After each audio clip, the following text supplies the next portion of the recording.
È stato uno dei fatti più orrendi firmati da Cosa Nostra. Il rapimento, la prigionia, l'uccisione e lo scioglimento nell'acido di Giuseppe Di Matteo, 12 anni appena.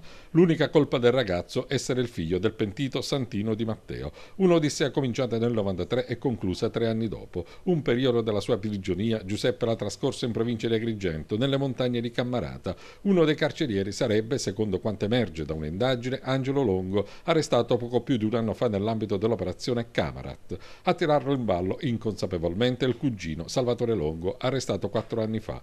In caserma, nei locali della compagnia di Cammarata, mentre era in attesa di essere trasferito in carcere, Salvatore Longo parlò per quasi un'ora, parole registrate da carabinieri a sua insaputa. Parlò di un Mr. Bean che fa le cose e nessuno se ne accorge. 4 anni dopo i militari dell'Arma hanno dato un nome ed un volto a quel Mr. Bean, Angelo Longo, 48 anni. Oltre ad una condanna per associazione mafiosa, è ritenuto il capo della famiglia mafiosa di Cammarata. Secondo il racconto di alcuni pentiti, sarebbe stato uno dei componenti del gruppo che in provincia di Agrigento tenne prigioniero il ragazzino.